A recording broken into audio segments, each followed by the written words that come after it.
জনগণ জানে চুলার মুখ থেকে ছাই বের হয়, চুলার মুখ থেকে কখন সোনা বের হয় না।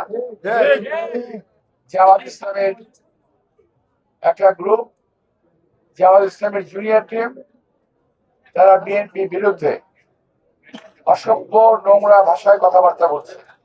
জামাতের সর্বোচ্চ পর্যায়ের ব্যক্তিবর্গ আমাদের দেশের মেয়েদের সম্পর্কে, চাকরিজীবী মেয়েদের সম্পর্কে অসভ্য শব্দ ইউজ ব্যবহার করেছে। তাদের বাচ্চারা তারাও অপপ্রচার চালাচ্ছে একযোগে। তাদের মুখের কথাবার্তা লাগামহীন হয়ে গেছে। গণতন্ত্র আছে বলেই একটা মানুষকে যে কোনো ভাবে কথা বলা যাবে, যা কিছুতে বলা যাবে, যা কিছুতে করা যাবে, এটা কিন্তু ঠিক না।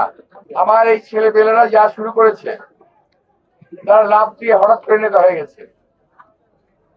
এখন অল্প পানির মাছ বেশি পানিতে পড়লে যেরকম করে, এদের অবস্থা তেমন হয়ে গেছে, দিশেহারা হয়ে গেছে। এরা আমাদের নেতা তারেক রহমান সাহেব সম্পর্কে কথাবার্তা বলা শুরু করেছে, যে তাদের মুখে মানায় না। তারা আমার বিরুদ্ধে কথা বলা শুরু করেছে, যেটা তাদের মুখে মানায় না। তাদের বাপ চাষিরা যদি পলিটিক্স করতো, যে আমার সম্পর্কে বলতো, আমি আপত্তি করতাম না। কিন্তু কথা বলে ছোট মুখে বড় কথা, এরা ছোট মুখে বড় কথা বলছে। আমি বলবো দয়া করে বিরত থাকেন, নির্বাচন চলে গেলে এই সমস্ত কথাবার্তা বলার সুযোগ পাবেন না, আপনারা জায়গা থাকবে না, কোথায় বলবেন।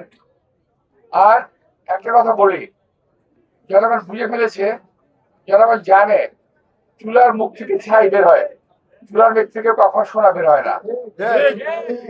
আমি আবারও বলছি, চুলার মুখ থেকে ছাই বের হয়, কখনো সোনা বের হয় না। আর সোনার খনি থেকে কখনো ছাই বের হয় না। আমরা ভেবেছিলাম, জাতি আশা করেছিল যে আপনারা দেশের জন্য ভালো কিছু করবেন।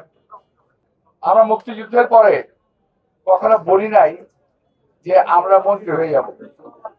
মুক্তিযুদ্ধের পরে বহুদিন অপেক্ষা করেছি। ৭১-এর মুক্তিযুদ্ধ, ৭৭-এর কমিশনার নির্বাচন, ৯১ এমপি, তারপর আজকের এই অবস্থানে আছে। আপনারা 2 দিনেই এই অবস্থায় চলে যেতে চান। আপনারা ভাবেন মির্জা আব্বাসের বিরুদ্ধে কথা বললেই তো খবরে থাকা যায়, মির্জা আব্বাসের বিরুদ্ধে কথা বললেই প্রচারণায় থাকা যায়। প্রচারণা থাকতে চান, বহু রাস্তা আছে। দান করেন, খয়রাত করেন, ভালো ভালো কথা বলেন, মানুষের মুখে মুখে থাকবেন। কিন্তু এইভাবে গালিগালাজ করে অসভ্য ভাষায় কথা বলে নিজের পরিচয়টা জাহির করেন না যে আপনি কোথেকে এসেছেন।